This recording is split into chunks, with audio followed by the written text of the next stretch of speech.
King Acrisius of Argos had only one child, a daughter, Danae. She was beautiful above all the other women of the land, but this was small comfort for the king for not having a son. He journeyed to Delphi to ask the god if there was any hope that some day he would be the father of a boy. The priestess told him no, and added what was far worse, that his daughter would have a son who would kill him. The only sure way to escape the fate was for the king to have Danae instantly put to death, taking no chances, but seeing to it himself. This Acrisius would not do. His fatherly affection was not strong, as events proved, but his fear of the gods was. They visited with terrible punishment those who shared the blood for kindred. Acrisius did not dare slay his daughter. Instead, he had a house built all of bronze and sunk underground, but with part of the roof open to the sky so the light and air could come through. Here he shut her up and guarded her. So Danae endured, the beautiful, to change the glad daylight for brass-bound walls, and in that chamber secret as a grave, she lived a prisoner, yet to her came Zeus in a golden rain. As she sat there through the long days and hours, with nothing to do, nothing to see except the clouds moving by overhead, a mysterious thing happened. A shower of gold fell from the sky and filled her chamber.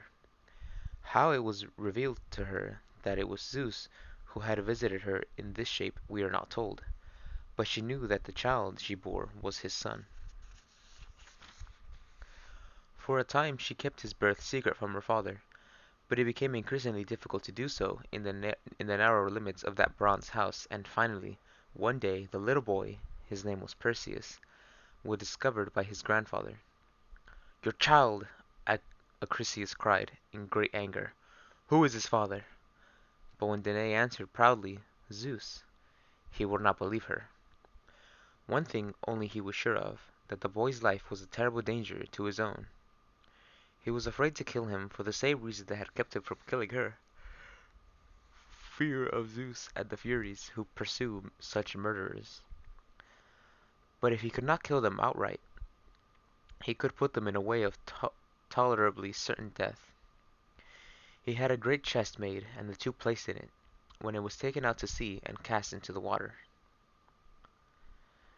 In that strange boat, Danae sat with her little son. The daylight faded, and she was alone on the sea. When in the cavern chest the winds and waves struck fear into her heart, she put her arms, not without tears, round Perseus tenderly. She said, "O son, what grief is mine! But you sleep softly, little child, sunk deep in rest within your cheerless home, only a box, brass bound. The night, this darkness visible, the skirting waves so near to your soft curls, the shrill voice of the wind. You do not heed, nestled in your red cloak, fair little face. You do not heed, nestled in your red cloak, fair little face." Through the night in the tossing chest she listened to the waters that seemed always about to wash over them. The dawn came, but with no comfort to her, for she could not see it.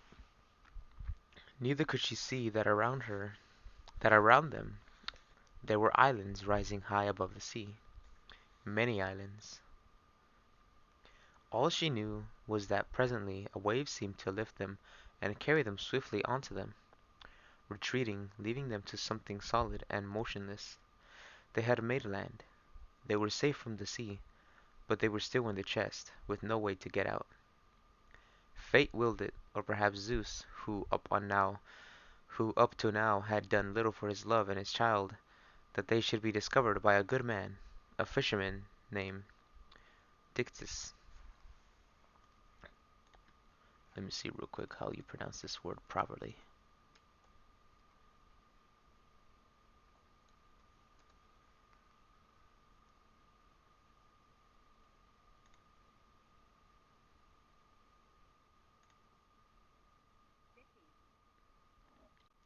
I believe it's Dictys.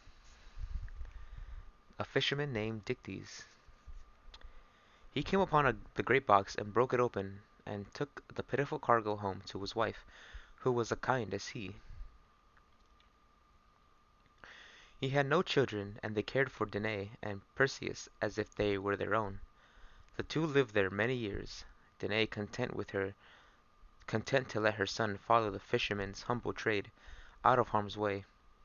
But in the end, more trouble came. Another complex word.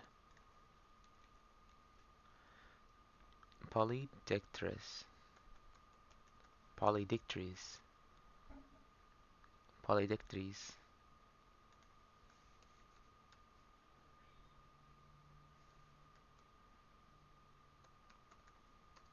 Polydictys.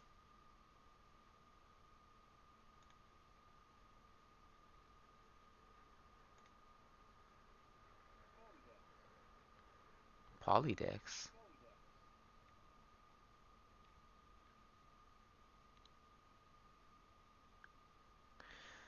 Polydex. Polydex, the ruler of the little island, was the brother of Dictys. I think I already forgot how to say Dictys. Was it Dictys? Dictys? Was the brother of Dictys. But he was a cruel and ruthless man. He seems to have taken no notice of the mother and son for a long time, but at last Danae attracted his attention. She was still radiantly beautiful, even though Perseus by now was full grown.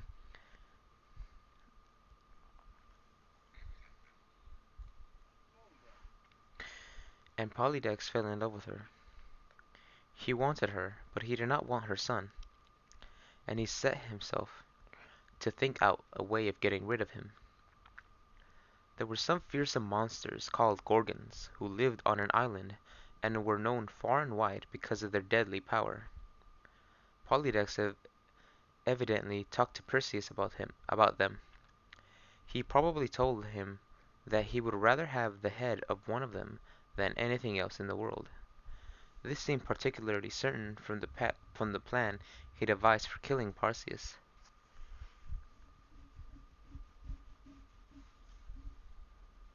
He announced that he announced that he was about to get married, and he called his friends together for a celebration, including Perseus in the invitation. Each guest, as each guest, as was customary, brought a gift for the bride to be, except Perseus alone. He had nothing he could give. He was young and proud and keenly mortified. He stood up before them all and did exactly what the king had hoped he would do, declared that he would give him a present better than any there. He would go off to kill Medusa and bring back her head as his gift. Nothing could have suited the king better. No one in his senses would have made such a proposal. Medusa was one of the Gorgons, and they are three, the Gorgons, each with wings and snaky hair, most horrible to mortals, whom no man shall behold and draw again the breath of life, for the reason for the reason that whoever looked at them was turned instantly into stone. It seemed that Perseus had been led by his angry pride into making an empty boast. No man unaided could kill Medusa. But Perseus was saved from this folly. Two great gods were watching over him. He took ship as soon as he left the king's hall, not daring to see his mother first and tell her what he intended, and he sailed to Greece to learn that all three monsters were found. He sailed to Greece to learn where all three monsters were found. He went to Delphi, but all the priestesses, but all the priestess would say was to bid him seek the land where men eat not Demeter's gold grain, but only acorns. So he went to Dodona, in the land of oak trees, where the talking oaks were which declared Zeus' will, and where the Scilly lived who made their bread from acorns. They could tell him, however, no more than this, that he was under the protection of a god.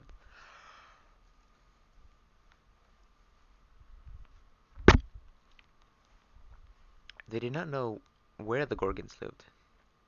When and how Hermes and Athena came to his help is not told in any story, but he must have known despair before they did so. At last, however, he was as he wandered on, he met a strange and beautiful person. We know what he looked like from many a poem.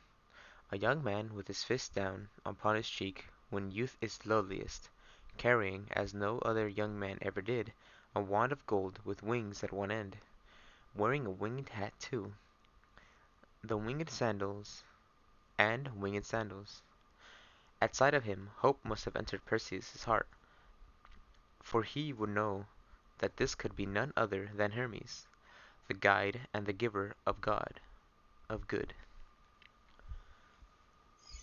This radiant personage This radiant personage told him before he attacked Medusa he must first be promptly equipped, and that what he needed was in the possession of the nymphs of the north. To find the nymphs' abode, they must go to the gray women who alone could tell them the way. These women dwelt in a land where all was dim and shrouded in twilight. No ray of sun looked ever on that country, nor the moon by night.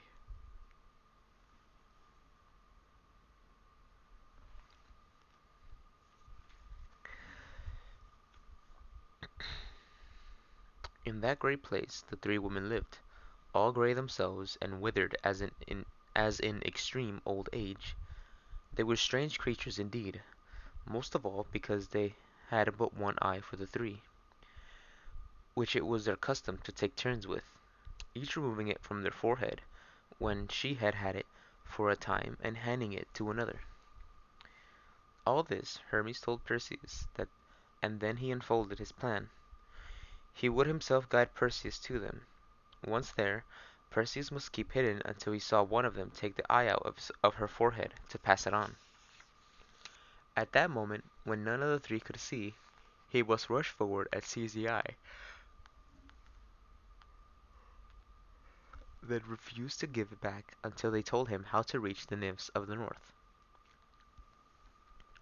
He himself, Hermes said, would give him a sword to attack Medusa, which could not be bent or broken by the Gorgon's scales, no matter how hard they were. They, this was a wonderful gift, no doubt, and yet of what use was a sword when the creature to be struck by? Yet what use was a sword when the creature to to be struck by it could turn the swordsman into stone before he was within striking distance? But another great deity was at hand to help. Pallas Athena stood beside Perseus. She took off the shield of polished bronze which covered her breast and held it out to him. "Look into this when you attack the Gorgon," she said. "You will be able to see her in it as in a mirror, and so avoid her deadly power." Now indeed Perseus had good reason to hope. The journey to the Twilight Land was long, over the stream of ocean, and on to the very border of the black country where the Cimmerians dwell. But Hermes, but Hermes was his guide, and he could not go astray. They found the gray woman at last, looking in the wavering light like the gray birds. But they had the shape of swans. But their heads were human, and beneath their wings they had arms and hands. Perseus did just as Hermes had said. He held back until he saw one of them take the eye out of her forehead. Then, before she could give it to her sister, he snatched it out of her hand. It was a moment or two before the three realized they had lost it. Each thought one of the others had it, but Perseus spoke out and told them he had taken it and that it would be theirs again only when they showed him how to find the nymphs of the north. They gave him full directions at once. They would have done anything to get their eye back. He returned it to them and went on the way they had pointed out to him. He was bound, although he did not know it, to the blessed country of the Hyborians, at the back of the north wind, of which it was said, neither by ship nor yet by land shall find one of the wondrous roads to the gathering place of the Hyborians. But Perseus had Hermes with him, so that the road lay open to him, and he reached that host of happy people who are always banqueting and holding joyful revelry. They showed him great kindness. They welcomed him to their feast, and the maidens dancing to the sound of flute and lyre paused to get for him the gifts he sought. These were three winged sandals, a magic wallet which would always become the right size for whatever was to be carried in it, and, most important of all, a cap which made the wearer invisible. With these and Athena's shield and Hermes' sword, Perseus was ready for the Gorgons. Hermes knew where they lived, and leaving the happy land, the two flew back across ocean and over the sea to the terrible sisters' island.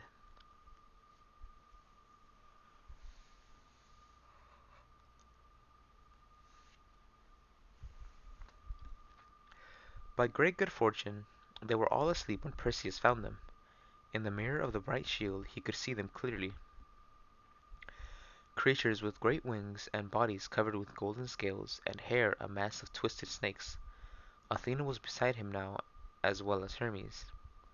They told him which one was Medusa, and that was important, for she alone of the three could be killed. The other two were immortal. Perseus on his winged sandals hovered above them, looking, however, only at the shield. Then he aimed the stroke down at Medusa's throat, and Athena guided his hand.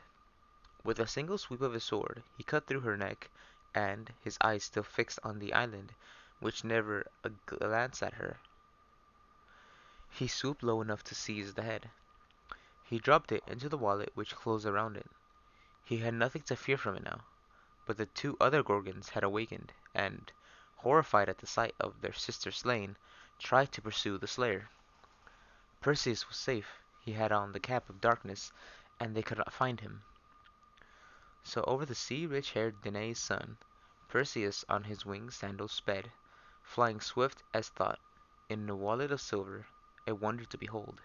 He bore the head of a monster, while Hermes, the son of Maia, the messenger of Zeus, kept ever at his side.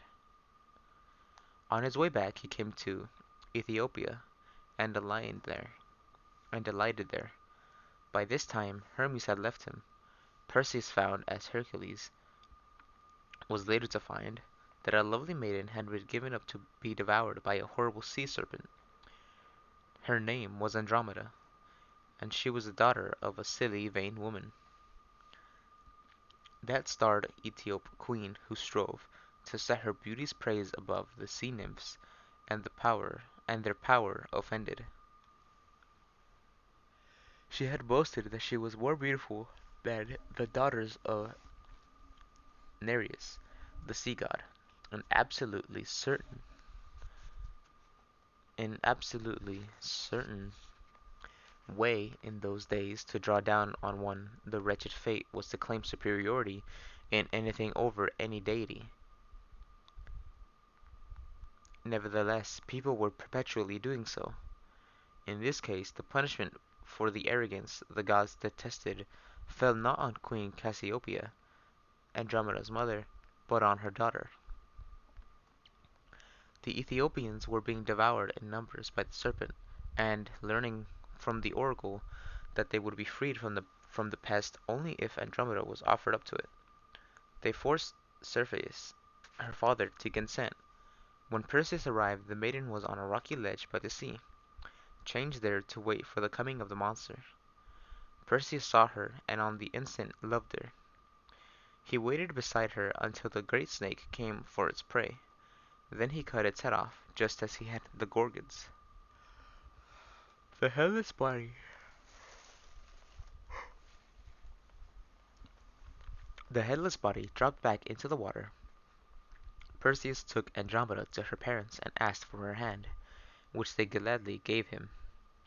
With her he sailed back to the island and his mother, but in the house where he had lived so long he found no one. The fisherman's Dicty's wife had long since dead, and the two others, Danae and the man who had been like a father to Perseus, had had to fly and hide themselves from Polydic Polydice. I already forgot.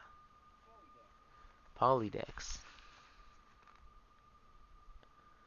To Polydex, who was furious at Danae's refusal to marry him. They had taken refuge in a temple, Perseus was told. He learned also that the king was holding a banquet in the palace, and all the men who favored him were gathered there. Perseus instantly saw his opportunity.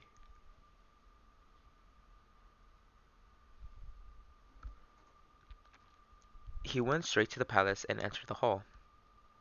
As he stood at the entrance, Athena's shining buckler on his breast, the silver wallet at his side, he drew the eyes of every man there.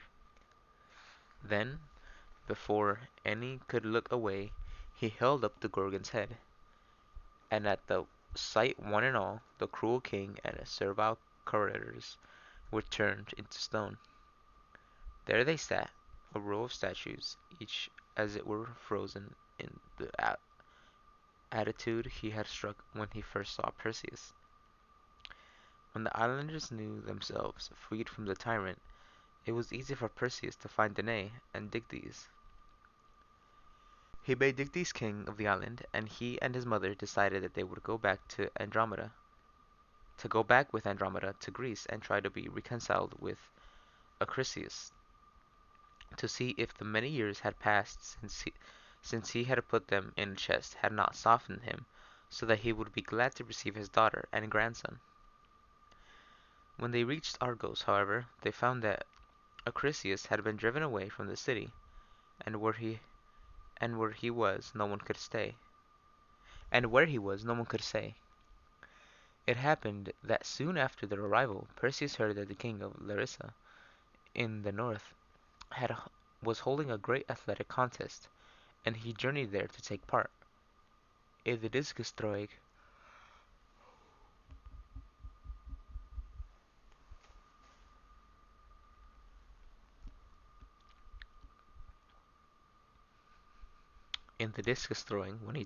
when his turn came and he hurled the heavy missile, it swerved and fell among the spectators. Acrisius was there on a visit to the king, and the discus struck him. The blow was fatal, and he died at once. So Apollo's oracle was again proved true. If Perseus felt any grief at least he knew that his grandfather had done his best to kill him and his mother. With his death, their troubles came to an end. Perseus and Andromeda lived happily ever after. Their son, Electron, Electryon, was the grandfather of Hercules. Medusa's head was given to Athena, who bore it always upon the Aegis. Zeus's shield, which she carried for him. Medusa's head was given to Athena, who bore it always upon the Aegis. Zeus's shield, which she carried for him.